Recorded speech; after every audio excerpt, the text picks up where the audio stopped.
everyone. Welcome back to another in our series of pod conversations. This is Parallel Barkings. Woof woof. My name Bark.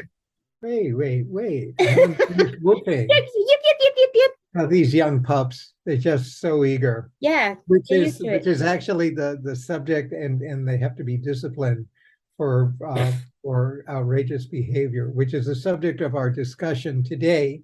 We're going to be talking, which we rarely do, and not because it isn't important, but because the subject is both so tense and so quickly moving that we try to save our ammunition, and you'll see why I just said it that way in a second. We're going to be talking about the Ukraine and the Ukrainian war, that is the Russian invasion of Ukraine and its aftermath. We have lots and lots to say, but we're not going to say all of that stuff. We're going to focus on current events. And our starting point is the story of Yuri Kerpatenko, who was a conductor in Kherson. We're going to be talking about Kherson as well. As you know, the battle for Kherson, which fell very quickly at the beginning of the Russian invasion, and now is poised to be retaken, is creating a series of human rights, humanitarian, and breaches of the laws of war challenges. But that brings us back to the conductor, Yuri Kerpatenko, who was shot in Kherson. He's in occupied Kherson, was shot because he declined the Russians' invitation to conduct a concert for them, which then produced a worldwide condemnation. The story captured my imagination, and it's a horrible tragedy, and a supreme act of courage on the part of the conductor. So let me use that as a foundation for what we're saying. But I read the story, and the first thing that I thought of is art imitating life as art. There's the opening of The Death of Stalin, that wonderfully just sharp Black comedy around the events, and of course it's semi-fictitious, the events around the death of Joseph Stalin in the 1950s, starts with the pandemonium in a Moscow concert hall, where, having finished a performance, the theater people get a call from Stalin's house demanding a recorded copy of the concert. And of course, that was a day they'd chosen not to record.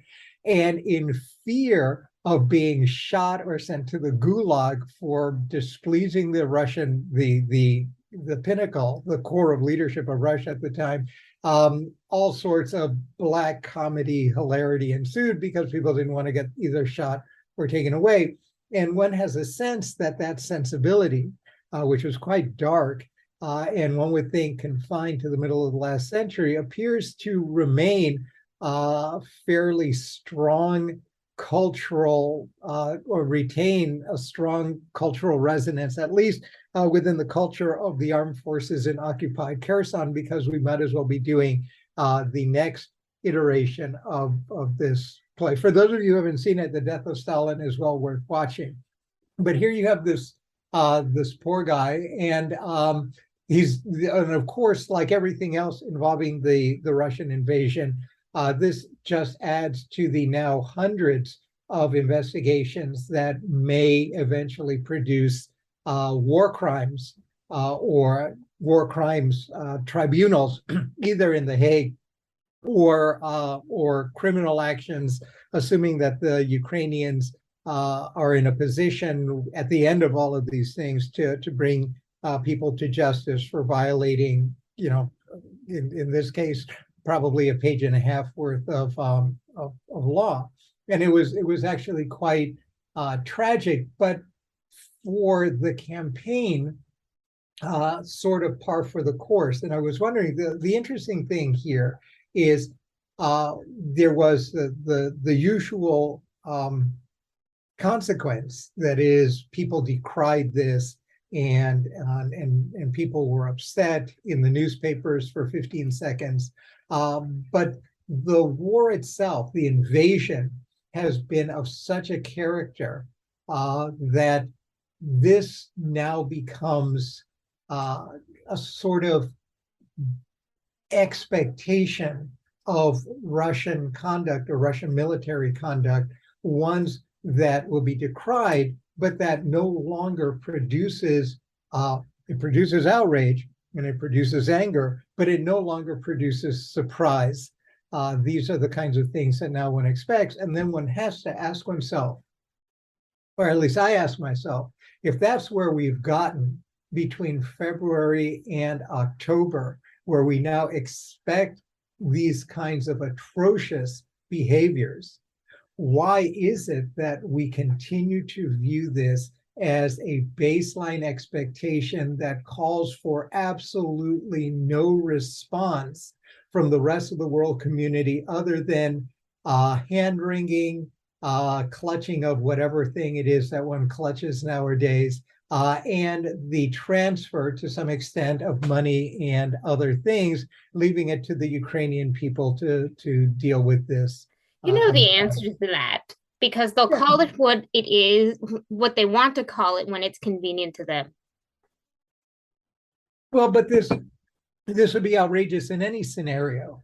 The difficulty here is that outrage seems to be now the expected norm, and in a way, in a horrifying way, what it does is bring the basically the failures of leadership, and I'm going to be more blunt than I usually am, the failures of leadership of the children of the Western allies who, at the cost of tens of millions of lives, ended what people thought was the reign of militaristic, racialist, ethnocentric barbarities to an end. Their children and grandchildren apparently now are too sophisticated, worldly, or ideologically ambiguous to either one be outraged or to deal with this. And the line was crossed not in Ukraine, and this brings a little bit of an ethno-racial and post-colonial thing to it as well. The line was crossed, and not by the Trump or the Biden administration, but by the Obama administration and the toddlers who run the defense and military establishments in the European Union during the time of the Syrian civil war and its Russian intervention. These were lines in the sand that the Russians and their Syrian proteges were allowed to cross, and more. Nothing happened. There were lines that had been crossed after that: 2011, 2012, 2013, 2014, 2015. Yeah.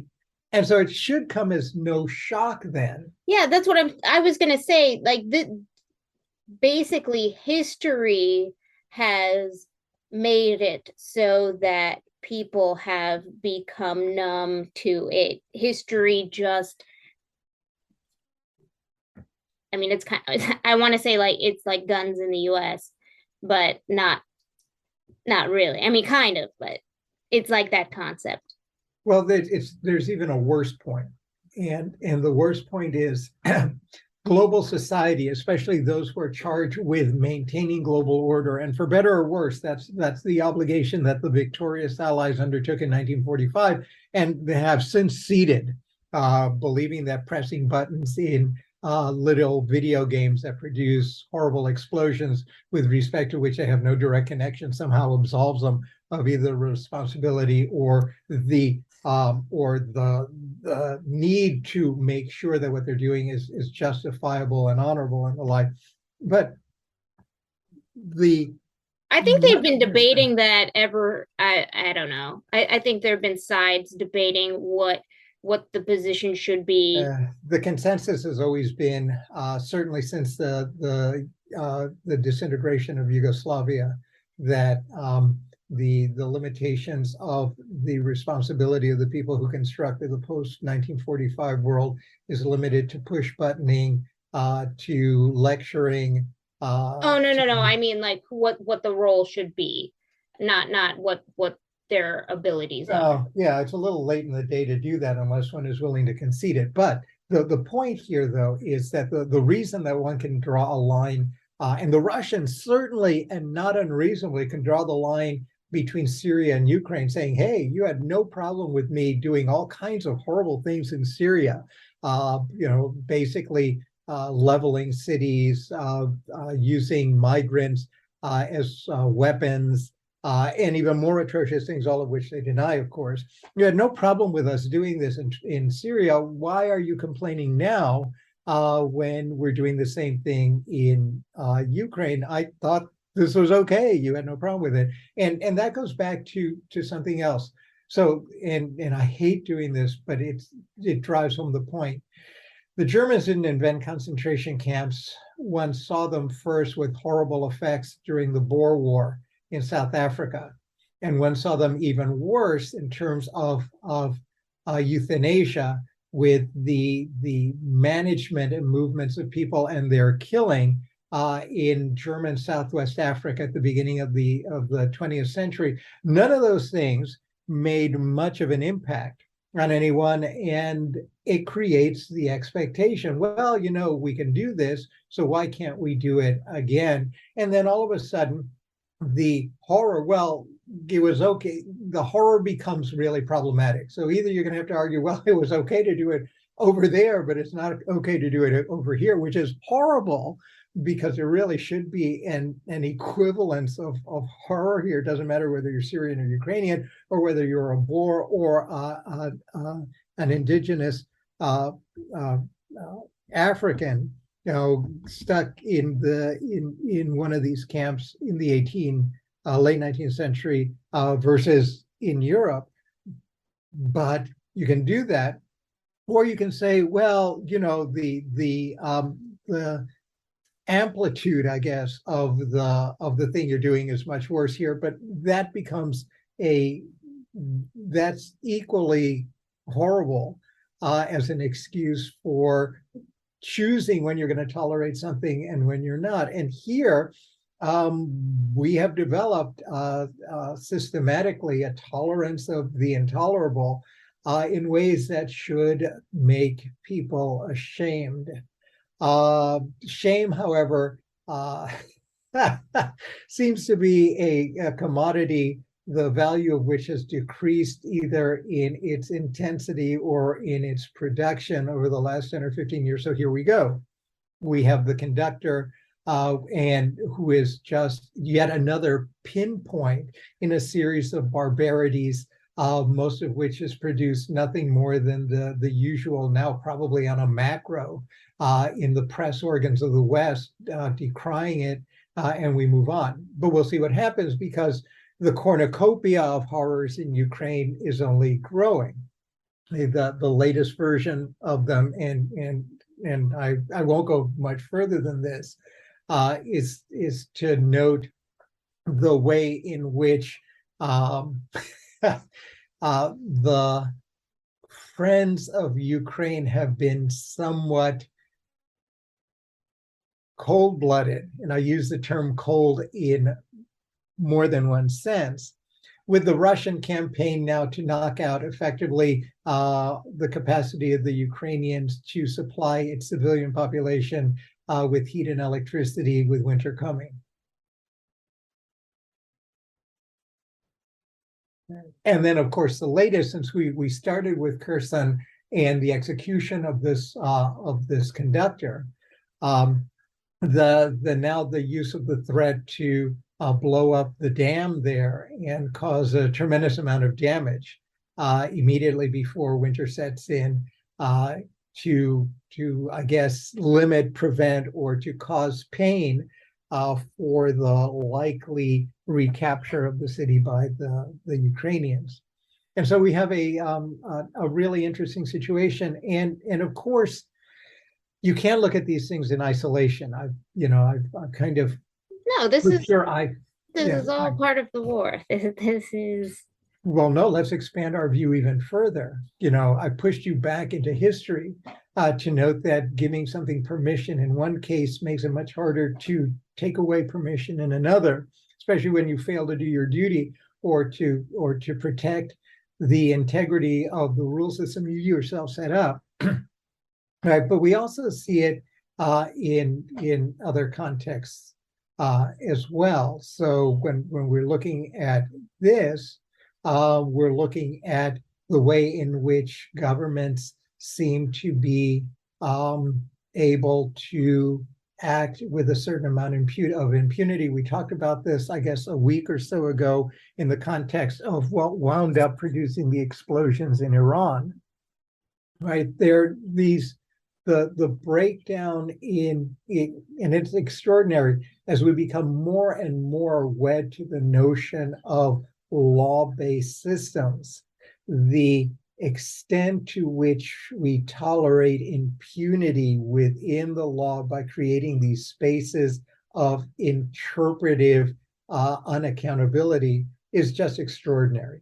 I And mean, we are masters at it in the US, masters. well, no, this isn't an American disease. This is a global disease right I now. didn't say it. I just said that we have fun with it. Everyone seems to have fun. And so what we discover is that the more rules we believe that we can have a what is it that our president calls it, a rules-based international order.